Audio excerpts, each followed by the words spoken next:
ప్రాంతంలో చాలా చలి ఎక్కువగా ఉంటుంది. ఈ స్కూల్లో అయితే వేడి నీళ్ళు అనే సదుపాయం లేదు. స్వెటర్లు చాలా మందికి లేదు. కొన్నిసార్లు వాటర్ రాదు, స్టడీకి స్పీడ్గా రాలేకపోతున్నాం. దానివల్ల మాకు వేడి నీళ్ళు కావాలి. చాలా చలిగా ఉంది, మందికి జ్వరాలు కూడా వచ్చేస్తుంది.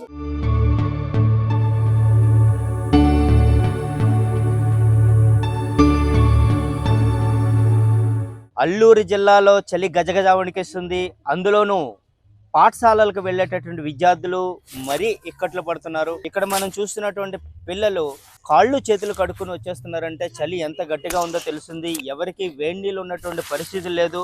మనము అల్లూరు జిల్లాలో ఎక్కువగా కొండ ప్రాంతాలు, పొగమంచు దట్టంగా వ్యాపించి ఉంటుంది. ఇక్కడ చలి 10 నుంచి 15 డిగ్రీలు ప్రతిరోజు ఉండడంతోనే చలి ఉక్కిరి బిక్కిరి చేస్తుంది. పిల్లలు సమయానికి పాఠశాలలకు వెళ్ళాలనేటువంటి పరిస్థితి మనము చూస్తున్నాము. వీరికి గతంలో సోలార్ సిస్టమ్స్ ఉన్నప్పటికీ కూడా అవి కనుమరుగయ్యి పనిచేయడం లేదు. ఇంతమంది పిల్లలకి కావాల్సినటువంటి వేడి నీళ్ళ సదుపాయం ఉన్నట్లయితే మాకు చలి నుంచి ఉపశమనం పొంది ప్రతిరోజు కూడా సమయానుసారంగా పాఠశాలకు వెళ్ళడానికి, ఆరోగ్యంగా ఉండడానికి వీలు పడుతుందని విద్యార్థులు తెలుపుతున్నారు. ప్రాంతంలో చాలా చలి ఎక్కువగా ఉంటుంది. మిల్మలూరులో అయితే చలి అనేది తక్కువగా ఉంటుంది.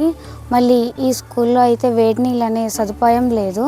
అంటే చిన్నపిల్లలు ఇలా ఇంత చలిలో స్నానం చేయడం చాలా కష్టం కాబట్టి వేడి నీళ్ళు అనేది ఇప్పిస్తే బాగుంటుంది. స్వెటర్లు చాలా మందికి లేదు, ఉన్న వాళ్ళే వేసుకుంటున్నారు. లేని వాళ్ళు ఏదో చున్నీలు, స్కార్పులు లాంటివి కప్పుకొని ఉంటున్నారు.